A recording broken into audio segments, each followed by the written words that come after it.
So,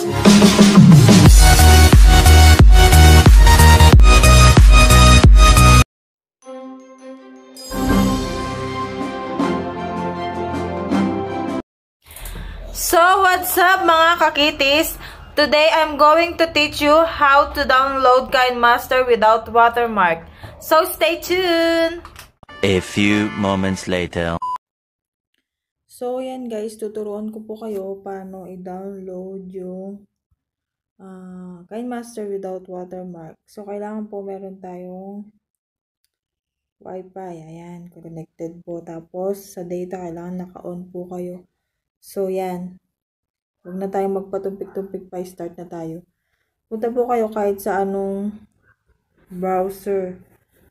Tapos, i-search po natin yung AC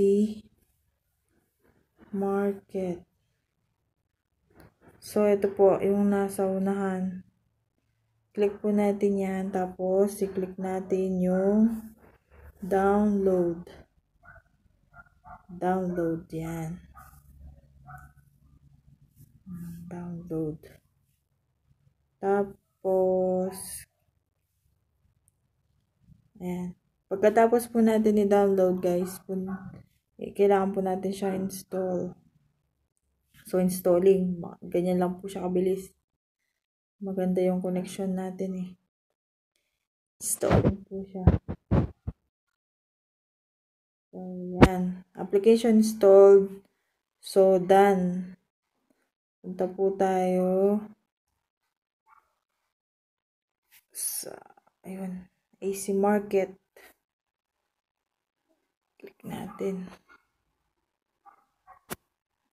Okay lang po yan. Okay lang natin yan. Okay. So, yun. Ayan na po yung AC Market natin. So, dito tayo guys. I-type natin ang KineMaster. Oh.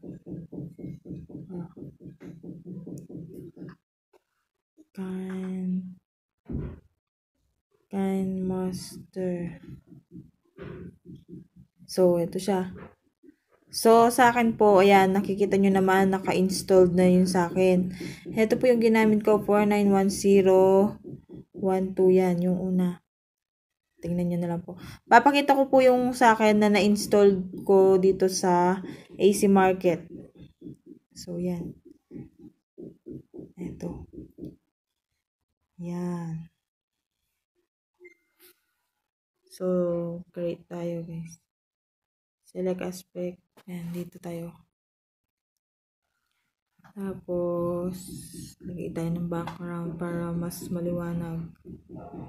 Papakita ko sa inyo yung sa akin. Ayan. Ganyan lang po.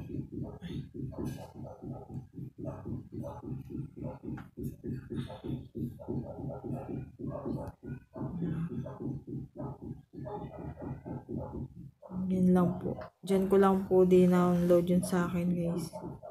Kaya wala siyang watermark.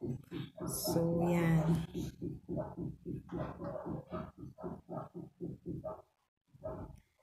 Yan lang po guys.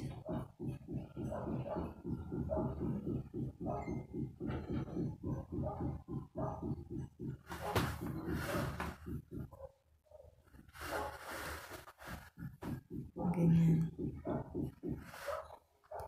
Papakita ko po sa inyo. Ipi-play ko siya. Yung sa akin, wala siyang watermark. YouTube channel yan. Lagyan natin ng intro para ano, kompleto. Sana ba yan? So, yan.